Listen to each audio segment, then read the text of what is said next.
Salut les vagabonds, je suis toute contente de vous retrouver aujourd'hui pour une nouvelle vidéo. Vous avez dû le voir dans le titre, on va encore parler du chemin de Compostelle comme à mon habitude sur cette chaîne YouTube parce que c'est un chemin qui m'a beaucoup marqué, beaucoup changé et que je continue à ma manière encore aujourd'hui à travers ces vidéos et à travers parfois un petit peu de randonnée. Et d'ailleurs à ce sujet là, vous avez peut-être vu donc que cette année dans cette petite vidéo qui va s'afficher ici dans laquelle je vous raconte un petit peu que cette année je vais me sédentariser, donc me poser un petit peu plus et donc que je ne ferai sûrement pas de long chemin de Compostelle, mais j'ai un projet en construction. Je peux pas trop vous en parler encore parce que je sais pas si ça va aboutir, mais j'ai un projet pour cette année en tout cas qui va tourner encore une fois autour du sujet du chemin de Compostelle, donc restez à l'affût, je vous donnerai des nouvelles dès que j'en sais un petit peu plus, le projet est un petit peu en cours de création et pour une fois je ne serai peut-être pas toute seule dans cette histoire. Donc voilà, et évidemment je partagerai tout ça sur ma chaîne YouTube et je ferai des petites vidéos si le projet se concrétise. Et donc aujourd'hui on va parler de petites choses, de petits accessoires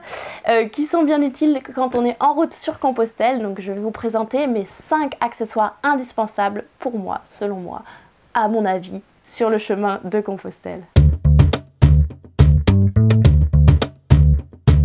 Donc évidemment c'est entièrement personnel, à chaque fois dans mes vidéos je vous partage des petites astuces, des petites choses comme ça suite au pèlerinage que j'ai pu faire, donc du Puy-en-Velay jusqu'à Fisterra l'année dernière, ou alors avec d'autres petites tronçons de pèlerinage que j'ai pu faire à d'autres endroits. À la suite de mes expériences, voilà, je partage un petit peu ce que moi je trouve intéressant, pourquoi pas à partager et à échanger avec vous, mais encore une fois c'est toujours personnel et je suis toujours contente aussi d'avoir votre avis et des fois je dis des choses dans mes vidéos qui sont pas toujours justes ou qui sont pas adaptées pour vous, et donc voilà, prenez seulement ce qui vous intéresse dans mes vidéos, ne prenez pas tout comme si c'était acquis. Je fais souvent ce genre de petits discours en début de vidéo, mais je ne veux pas que vous ayez l'impression que j'ai la science infuse et que je crois que je sais tout. Non, loin de là, à chaque fois c'est vraiment des choses personnelles et des conseils toujours très personnels et qui, enfin l'idée de mes vidéos c'est vraiment d'échanger avec vous, de partager et de vous donner des informations qui peuvent peut-être vous aider. Aujourd'hui donc je vais vous présenter mes 5 accessoires indispensables et on va commencer avec celui-ci qui est la cuichette. En tout cas c'est comme ça que moi j'appelle cet accessoire là. C'est une cuillère fourchette en fait, ou une fourchette cuillère selon, comme vous préférez. Pourquoi emmener ça sur le chemin? Ça dépend énormément de votre chemin. Moi j'étais partie donc en bivouac comme vous le savez sûrement déjà, donc évidemment en bivouac j'avais forcément besoin d'accessoires pour la cuisine et notamment de couverts, et donc j'ai décidé d'opter pour cette cuichette. J'aime trop appeler ça la cuichette, je trouve ça trop mignon. Je trouve ça super pratique parce que c'est léger et c'est 2 en 1 en fait. J'aime beaucoup utiliser le moins de matériel possible, le plus léger possible pour pouvoir alléger au maximum mon sac à dos et pour pouvoir marcher tranquillement parce que je suis pas super musclée et parce que j'ai pas un dos en béton, et donc c'est en limitant vraiment le poids de mon sac à dos que je peux randonner léger et randonner l'esprit tranquille sans avoir le poids de mon sac à dos qui me pèse à chaque pas. Donc cette petite cuichette, ça va vous être très utile donc si vous faites du bivouac le soir, mais ça peut aussi vous être utile si vous faites des pique-niques le midi et si vous décidez d'acheter par exemple une salade ou de faire une salade, et tout simplement pour la manger au lieu de tout le temps prendre des choses en plastique ou de manger avec les mains si vous n'avez pas d'autre chose, et ça c'est vraiment très pratique et puis c'est très léger, ça pèse à peine 10 grammes. Et moi j'aime bien l'idée d'avoir et une fourchette et une cuillère parce que j'ai déjà fait l'erreur de partir en randonnée avec simplement une fourchette en me disant que j'avais pas besoin de cuillère, et je me suis lourdement trompée parce que le jour où j'ai acheté des yaourts, j'ai eu l'air maline à manger mes yaourts avec ma fourchette. Donc évidemment on s'en sort toujours, c'est du confort plus qu'autre chose d'avoir et une cuillère et une fourchette, mais vu que ce petit accessoire a les deux sur le même objet, c'est super pratique. Vous trouverez ça dans quasiment tous les magasins grande surface de sport et d'équipements de plein air. Si vraiment ça vous intéresse, je peux vous donner la marque. Moi j'achète celle de chez Light My Fire. Elles se vendent par lot de 3 et elles sont super pratiques, elles sont flexibles donc ça casse pas. J'en ai dû en casser une, et encore sur les 3 que j'ai acheté, j'en ai cassé une depuis, ça fait des années que je les ai. Donc franchement c'est un bon investissement à long terme, même si oui c'est du plastique, je sais, pour ceux qui sont sensibles à l'environnement me diront que c'est peut-être mieux d'acheter quelque chose d'un peu plus durable, ou en bois aussi peut-être, pourquoi pas. Donc si vous avez des suggestions, n'hésitez pas à me le dire dans les commentaires en dessous, je serais contente de savoir s'il y a des alternatives écologiques à cette petite cuichette. Je vais donc parler tout au long de cette vidéo en citant les marques de mes accessoires. Sachez que je ne suis pas sponsorisée par aucune de ces marques, je vous donne juste à titre informatif si ça vous intéresse de vous les procurer. Mais voilà, je suis pas sponsorisée, je ne fais pas de la pub, vraiment c'est juste comme ça. Et puis si vous voulez, vraiment vous êtes intéressé pour vous les procurer, je vais mettre les liens dans la description pour pouvoir les commander. Mais c'est vraiment pas de l'incitation ni rien, c'est si vous en avez envie. Deuxième petit accessoire qui est un petit peu dans la même lignée, puisque c'est le couteau en fait, et qui est un couteau Opinel. Moi je suis une grande fan de l'Opinel, donc qui est une très grande marque que vous connaissez sûrement. J'aime beaucoup parce qu'ils sont super solides, c'est pareil, c'est un investissement là encore plus que la cuichette, c'est un investissement sur presque une vie entière le couteau Opinel, avec ses lames en inox et c'est vraiment pratique, avec la petite bague pour refermer, parce que moi je suis plutôt de la team donc Opinel plutôt que de la team couteau suisse, parce que le couteau suisse j'ai toujours très peur. D'abord le couteau je le trouve pas hyper performant dans un couteau suisse, et puis j'ai toujours peur qu'il se ferme sur mes doigts, je sais pas pourquoi, mais comme il n'y a pas de protection pour le fermer, j'ai toujours un petit peu peur. Donc voilà, moi je suis chez Opinel, c'est vraiment un très bon couteau. Celui-ci c'est un modèle spécifique pour la randonnée et pour toute activité extérieure, parce que d'abord c'est un manche en plastique, donc ça permet de pouvoir l'emmener un petit peu partout sans qu'il prenne l'humidité ou n'importe quoi si c'était du bois par exemple. Et puis il a une autre chose qui est très intéressante, enfin deux autres choses qui sont très intéressantes, ça va être la lame, parce que la lame elle a une partie qui est crantée et une partie de lame toute simple de couteau. Ça va vous permettre de pouvoir découper tout lorsque vous mangez n'importe quoi, de couper normalement, et puis la lame crantée va vous permettre de pouvoir découper d'autres choses, du petit bois ou des ficelles, n'importe quoi. Je m'en sers un peu à tout ce couteau, il me suit tout le temps dans toutes mes randonnées et il me sert vraiment à tout. Autant la cuichette je pourrais m'en séparer et faire autrement, manger avec mes doigts n'importe quoi, autant le couteau je m'en séparerai sûrement jamais, parce que c'est vraiment un indispensable pour moi. Rien que quand je taille du petit bois ou n'importe quoi pour allumer mon feu dans mon réchaud à bois. Et la deuxième chose dont je parlais qu'il y a donc sur ce modèle, c'est un petit sifflet qui est incorporé dans le couteau et qui est juste ici. Et donc ça va vous permettre, si jamais vous étiez en cas de détresse ou n'importe quoi, d'avoir un sifflet sur vous. C'est un sifflet qui est donc sans bille en plus, donc voilà, c'est un sifflet qui va pouvoir être utilisé à tout moment. Même s'il pleut ou s'il y a du gel ou n'importe quoi, il n'y a pas de bille, donc ça peut pas se bloquer à l'intérieur, et donc il est performant en tout temps. Comme c'est un Opinel de rando, il est super léger, il fait seulement 60 grammes à peu près. Et la référence donc de ce couteau, si jamais vous voulez le chercher vous aussi, c'est un Outdoor numéro 8. Voilà, moi je suis totalement convaincue, ça fait des années que j'ai ce petit couteau et il me sert à tout en randonnée et je l'ai toujours sur moi. Et mon troisième accessoire, c'est donc un sifflet. Il est accroché à mon sac à dos, c'est pour ça que je vous le présente comme ceci, parce que je l'enlève jamais de mon sac à dos, pour être sûr que lorsque je pars en randonnée, j'ai toujours le sifflet sur moi. Mais alors vous allez me dire pourquoi est-ce que je prends un deuxième sifflet alors que je viens de vous présenter mon sifflet qui est sur mon couteau Opinel. La raison pour laquelle j'ai un sifflet qui est sur mon sac à dos, je vous montre tout de suite pourquoi. Voilà, en gros, mon sac à dos, quand je l'ai comme ça, si jamais j'ai mon Opinel qui est à l'intérieur de mon sac à dos n'importe où et que moi je tombe, je suis blessée, j'ai n'importe quoi, j'ai pas forcément accès à l'intérieur de mon sac à dos. J'ai mon sifflet qui est à portée de bouche en fait, tout simplement. Quoi qu'il m'arrive, mon sac à dos, je tombe avec mon sac à dos. Je peux attraper, techniquement je peux l'attraper avec ma bouche. Je vais l'essayer devant vous pour vous. Voilà, du coup c'est réalisable. On peut attraper son sifflet quand on l'accroche juste ici sur son sac à dos à la lanière de l'épaule pour pouvoir siffler dedans si jamais il vous arrivait quoi que ce soit. En fait en randonnée c'est vraiment utile parce que vous ne pouvez plus crier ou vous ne pouvez plus faire n'importe quoi. On sait jamais, surtout que moi je fais beaucoup de randonnées toute seule, c'est hyper important d'en avoir un. Je n'avais pas sifflé sur ma première randonnée sur Compostelle, il me semble bien que je n'avais pas de sifflet ici. En fait parce que je m'étais dit que mon couteau Opinel était suffisant parce que j'avais un sifflet dessus. Sauf que je me suis rendu compte après coup, j'ai réfléchi et je me suis dit n'empêche que mon couteau Opinel c'est compliqué d'aller le chercher vraiment dans le sac si je suis vraiment paralysée ou n'importe quoi. Donc j'ai opté vraiment pour ce petit sifflet à portée de bouche. À savoir que là j'en ai pris un donc avec une bille, je disais que c'est mieux d'en acheter un qui n'a pas de bille parce que si jamais il pleut ou il gèle ça peut rencontrer des problèmes. Donc voilà, moi si j'en rachète un la prochaine fois j'en prendrai un sans bille, un qui se fait en métal tout simple. Le signal de détresse si jamais un jour vous avez besoin de le faire, c'est 3 ou 6 coups de sifflet.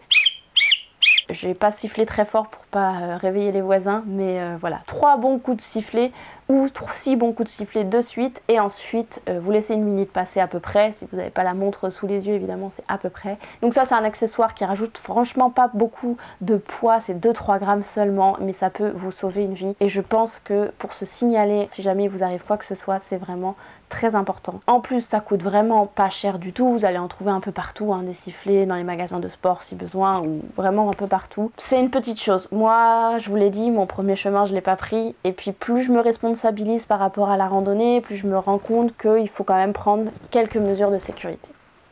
Après, libre à vous. Voilà, je voulais juste partager ce petit accessoire là. 4e petit accessoire, la lampe frontale. Alors ça, c'est vraiment quelque chose qui va pas beaucoup vous servir finalement, surtout si vous dormez en gîte. Mais d'après moi, c'est pareil, c'est encore de la sécurité. C'est un peu comme le sifflet, c'est de la sécurité, de la survie. Si jamais vous arrivez quoi que ce soit, vous vous retrouvez à être empêché et à devoir être dehors, à marcher de nuit pour une quelconque raison, ou alors vous êtes, comme je viens de le dire, immobilisé dans la nature, je vous le souhaite pas, mais qu'il vous arrive quoi que ce soit, vous avez une lampe avec vous. Moi, d'autant plus que je dors dehors, évidemment, je vais m'en servir plus régulièrement. Et encore, je m'en sers pas tant que ça. La nuit, je dors. En général, quand il fait nuit, j'utilise pas beaucoup ma lampe frontale parce que je suis dans ma tente déjà installée. Surtout qu'évidemment, je fais le bivouac en été, donc les journées sont quand même relativement longues. Mais voilà, il vous arrive quoi que ce soit dans la nuit, vous devez vous lever, n'importe quoi, vous devez aller faire un petit pipi, il y a un crapaud qui passe à côté, vous avez peur et vous voulez voir ce que c'est. C'est vraiment pareil, un peu de la sécurité, et puis ça vous permet d'avoir vraiment de la lumière à n'importe quel moment de la nuit. Certaines personnes qui utilisent beaucoup leur téléphone, surtout comme un couteau suisse un petit peu aujourd'hui, me diraient bah je m'en moque parce que j'ai de la lumière sur le téléphone. C'est vrai, moi je préfère le prendre en sécurité cette lampe là, parce que si j'ai plus de batterie sur le téléphone, si, c'est toujours des si. Mais voilà, sachant que je fais du bivouac, c'est un plus. Si vous faites vraiment pas beaucoup de bivouac sur le chemin de Compostelle, si vous dormez que dans des gîtes et des refuges, peut-être que c'est pas absolument obligatoire à prendre. Voilà, c'est à vous de juger. Alors j'utilise une lumière frontale parce que je trouve ça plus pratique de l'avoir autour du cou, autour de la tête et d'avoir les mains libres, mais ça peut être toutes sortes de lampes évidemment. Si vous voulez exactement la même référence que la mienne, moi c'est une Petzl, je peux vous la mettre en lien encore en dessous dans la description, mais voilà, c'est pas d'une grande utilité, elles sont toutes à peu près pareilles, hein, les lampes frontales. Donc. Et évidemment, quand je pars, je mets toujours des piles neuves à l'intérieur. Si je repartais en rando là demain, je change les piles juste au cas où, parce que vous avez une lampe frontale qui ne fonctionne pas, et ben ça sert pas à grand chose de l'avoir avec vous. Et ça ne pèse pas non plus super lourd, je sais pas vous dire, elle doit peser allez 30 à 50 grammes je pense. Dernier petit accessoire que je vais vous présenter, c'est un accessoire que moi j'utilise beaucoup, mais que vous trouverez peut-être pas utile du tout pour votre utilisation. Mais moi, comme je suis un peu une geek et que j'utilise tout le temps mon téléphone en randonnée parce que je vous fais des petites vidéos sur le chemin. D'ailleurs, si vous voulez à ce sujet-là connaître un petit peu plus en détail mon matériel vidéo, n'hésitez pas, la vidéo va s'afficher juste ici. C'est une vidéo dans laquelle je vous présente tout mon matériel vidéo et toutes mes petites astuces pour filmer sur le chemin. Et je vous mettrai aussi dans la barre de description, je parle de tout ça dans un article de mon blog. Donc je vous mettrai le lien vers l'article avec tout le détail, le référencement des objets que j'utilise pour faire la vidéo et pour faire tous mes vlogs que je vous ai fait sur le chemin de Compostelle et que je vais continuer à faire sur les prochains chemins de Compostelle. Donc voilà, comme moi j'utilise beaucoup mon téléphone, j'utilise beaucoup la batterie. Donc il va forcément me falloir de la batterie en plus. Alors à savoir que j'ai opté simplement pour une petite batterie nomade, donc ça se présente comme ceci, il y a le fil et la batterie. Elle refait à peu près 1,5 ou 2 charges de téléphone selon comment mon téléphone est vide. Moi ça me suffit pour faire recharger mon téléphone, pour me faire des vidéos et pour faire tout le reste que j'ai envie de faire sur le téléphone. Après, à part les vidéos et les photos, je fais pas grand chose moi sur mon téléphone. Peut-être le soir de temps en temps, si je suis dans une auberge et qu'il y a du wifi, je vais aller regarder un petit peu mes mails, mes messages et publier des photos pour vous. Mais sinon voilà, je suis très rarement sur le téléphone. Je n'ai pas besoin pour d'autres applications à part vraiment photo vidéo. C'est pour ça que donc une petite batterie nomade comme ceci me suffit. Ça coûte à peu près 10 €, hein, pareil encore une fois dans les grandes enseignes de randonnée. Ça doit peser à peu près 60 grammes et donc c'est plutôt bon je trouve d'avoir seulement 60 grammes en plus pour une batterie entière pour recharger. Comme moi je dors en bivouac le soir, et ben j'ai pas toujours des endroits où recharger mon téléphone portable la nuit, donc voilà, ça me permet de le recharger quand même la nuit et le lendemain pouvoir repartir avec une batterie pleine et vous refaire encore des vidéos. Et puis il existe aussi d'autres options, il y a les fameux chargeurs solaires qui vont pouvoir prendre le soleil dans la journée lorsque vous le mettez sur le sac à dos et pouvoir charger vos appareils électroniques la nuit. D'ailleurs je dis que c'est pour mon téléphone parce que moi le seul appareil électronique que j'ai sur moi c'est mon téléphone, mais si vous avez d'autres choses à recharger, ça peut servir aussi. Après, si vous faites pas de vidéos ou pas de photos du tout avec votre téléphone, je sais pas si c'est vraiment utile. Et puis surtout, si vous dormez tous les soirs en gîte et en refuge, vous rechargerez tout simplement le soir votre téléphone dans les gîtes. Il y a une question d'ailleurs qui m'a été posée, à savoir est-ce qu'il y a tout le temps une prise à côté de son lit lorsqu'on dort dans les dortoirs en gîte ou en auberge de pèlerins? Alors la réponse est oui et non, ça dépend. Alors moi j'ai pas été dans toutes les auberges, ça dépend de l'auberge où vous allez. Il y a des auberges en donativo ou très peu chères qui ont tous une prise à côté du lit, mais les petites auberges un peu plus vieilles on va dire, en général il y a seulement une multiprise qui a été installée à l'entrée de la chambre en général. Si vous ne faites pas du bivouac, c'est pas forcément utile la batterie nomade, sauf si vraiment vous voulez faire beaucoup de vidéos, beaucoup de photos dans la journée et que vous pensez qu'il vous faut au moins dans la journée recharger une fois. Après faites l'essai, hein, partez une fois en randonnée et regardez si jamais ça tient une journée ou pas votre téléphone en faisant de la vidéo, de la photo. Vous verrez bien, ça dépend aussi de votre batterie de téléphone, de l'état de votre batterie et de tout plein d'autres paramètres, donc je vous laisse faire des tests. Voilà, je suis arrivée à la fin de la présentation de mes 5 petits accessoires qui me paraissent indispensables, en tout cas pour moi, en randonnée sur le chemin de Compostelle. Donc comme je vous l'ai dit, moi j'avais les 4 accessoires que je vous ai présentés sauf le sifflet sur mon premier chemin de Compostelle. Je m'en suis énormément servi des 4 et maintenant aujourd'hui je ne partirai aussi jamais sans mon 5e accessoire qui est le sifflet, et je suis très contente de ces petits accessoires qui valent pas grand chose, qui sont tous très peu lourds. Soit c'est très pratique ou soit vraiment c'est de la précaution, mais ça peut vraiment être très utile si vous arrivez quelque chose. N'hésitez pas à me dire quels sont vos accessoires indispensables lorsque vous faites de la randonnée. Je serai très contente de lire vos petits commentaires juste en dessous de la vidéo. Et puis d'ici la prochaine vidéo, n'hésitez pas si vous avez des questions ou des suggestions de vidéos sur le thème de Compostelle, n'hésitez pas, je suis toujours ouverte et j'essaye de répondre au maximum à vos messages que vous m'envoyez. D'ailleurs merci pour votre soutien, je tiens encore à le dire parce que vous êtes beaucoup à m'envoyer des super messages et vraiment très gentils. Ça me fait très plaisir parce que je le répète peut-être pas assez dans mes vidéos, mais et oui, je suis entièrement reconnaissante de vos petits messages, de vos retours, et de toute façon je pense que je continuerai pas à faire des vidéos si jamais vous n'étiez pas là, donc merci encore une fois. Et si vous avez envie de me soutenir ma chaîne et tout ça, n'hésitez pas à mettre un petit pouce en l'air sur cette vidéo et à vous abonner à la chaîne parce que ça m'encourage évidemment à continuer. Et je vous fais plein de gros bisous et je vous dis à une toute prochaine vidéo.